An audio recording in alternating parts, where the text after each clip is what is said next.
ڕۆداوی کوشتنی جێگیری کۆنسولی تورکیا لە هەولێر لە ئێستادا بوواتە باس و خواست و هەواڵی گەرمی نێو دەستگا ئەمنیەکان و هێز و لایەن و میدیای وڵاتانی جیاجیا لە سەرچاوە فەرمیەکان و بە ناڕاستەوخۆش تۆمەتبارکردن لەو ڕووداوەدا دەکرێت بەڵام تا ئێستا هیچ لایەنێک ئەنجامدانی ڕووداوەکەی نێو ڕێستۆرانتی هەولێر لە ئەستۆ نەگرتووە لە نێو ناوەند و میدیا ناوخۆ و جیهانیەکان هەر یەکێکیان بە جۆرێک شڕۆڤەی ئەم ڕووداوە دەکات بەڵام سەرچاوەی هیچ کەم لەو دەستگایانە بە ئاشکرا و ڕەسمی و لەلایەن هێز ئەمنیەکانی هەولێرەوە تا دوجار وێنەی گەنجێکی تەمەن 27 ساڵان بڵاو دەکرێتەوە لەلایەن دەستگا ئەمنیەکانەوە کە خەڵکی دیاربەکرە لە تورکیا گوایە تۆمەتبارە بەو هۆیەوە دەستگا ئەمنیەکانی هەرێمی کوردستان ئاگاداری هاوڵاتیانی هەرێمی کوردستان دەکەنەوە کە لێکۆڵینەوەکان دەربارەی ڕووداوە تیرۆریستیەکەی 17 تەمموز بەردەوامە کە بووە هۆی گیان لە دەستدانی 3 کەس هەروەها دەستگا ئەمنیەکان دەشڵێن ئەو کەسەی کە وێنەکەی بڵاو کراوەتەوە لە دایکبووی ساڵی 92 و خەڵکی شاری دیاربەکرە لە تورکیا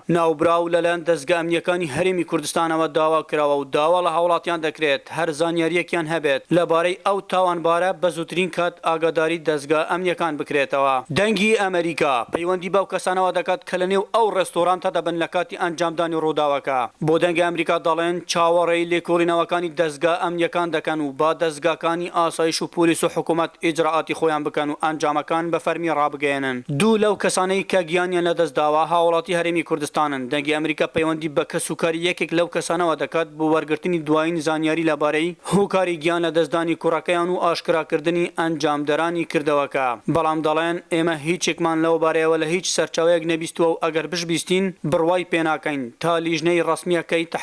تحقیقاتی خۆی دەکات و ئەنجامەکە ڕادەگەێنن بە جۆرێک ڕەوش و دووخی ئێستای هەولێر وێنەی بۆ دەکرێت کە نەئارامی باڵی کێشاوە و بەتایبەتی بۆ دیبلۆماتکاران و کاربەدەستانی بیانی بەڵام ئاسایشی هەولێر لە ڕاگەیەنراوێکدا دەڵێت دیبلۆماتکاران دڵنیا دەکەینەوە کە ڕێگە نادەین دووخی ئارامی و ئاسایشی هەرێمی کوردستان تێک بدرێت و تاوانبارانیش بە سزای خۆیان دەگەن و لەلایەن دەستگا ئەمنیەکانەوە لێکۆڵینەوە لە ڕووداوەکە بەردەوامە ئەحمەد جێباری دەنگی ئەمریکا هەولێر